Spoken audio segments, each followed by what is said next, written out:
The third article about Barbie and G.I. Joe basically gives us an image of Barbie for all of the fact that it's traditional and reinscribes the very ideas of women, you know, the facade, the beauty, and of very traditional feminine roles, glamour, fashion, and so on and so forth. But that it was also very subversive, and Barbie was a rebel. Barbie broke this tradition of little girls playing mommy and being the caretaker, and in a sense learning about being mommy by taking care of their baby dolls, by all of a sudden allowing these girls to picture themselves as adults. Again, speaking to the possibilities, very much a part of what consumerism is all about, as these readings attest. And so in a sense, Barbie has been able to thrive and survive because Barbie embodies the whole idea of beauty, but it also speaks to, since it speaks to possibilities, all of the possibilities as the way gender has been portrayed and the way it has been thought about and how that has changed, Barbie has been able to navigate those changes.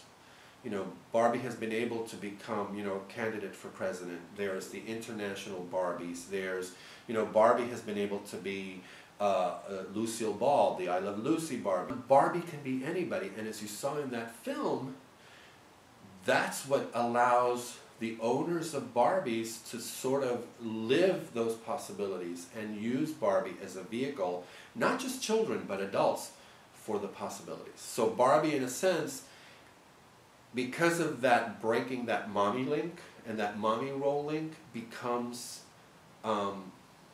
timeless.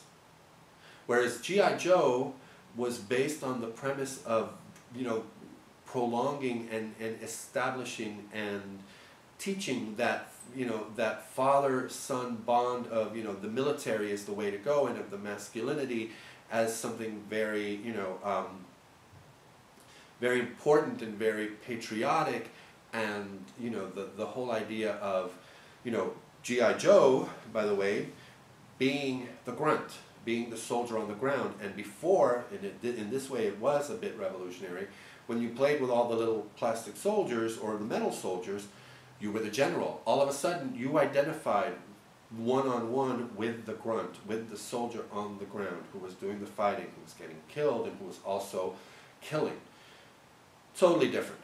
It puts you in that place. But by doing that, and by being very, very, very traditional, what happened to G.I. Joe was that as culture changed, and during the Vietnam War, all of a sudden war and the U.S. military are seen as villainous, are seen as unnecessary, are vilified because of everything that's going on in Vietnam, and because of the massive losses of life that are for some reason unjustifiable, not for some reason, that just seem unjustifiable to the American public.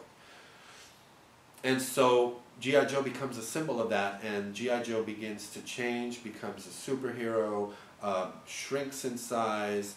There's a G.I. Joe universe that sort of came on the scene as a way to revive the character, and yes, he's sort of military, but he's sort of this universal machine-like sort of Arnold Schwarzenegger in the, what's those films? You know the ones I'm talking about, where he's the man-machine. Terminator. He sort of becomes, G.I. Joe becomes sort of a Terminator-like doll. Steroids in parts, you know, mechanical parts.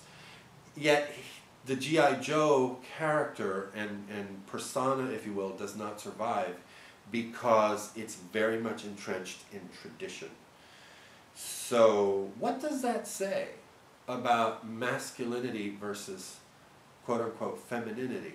What does that say about women as opposed to men? Interesting thought, something to think about. Anyway, those are the overviews, basically what these readings are about. And again, the bigger ideas. That consumerism is all about selling, selling, selling, and keeping you constantly wanting.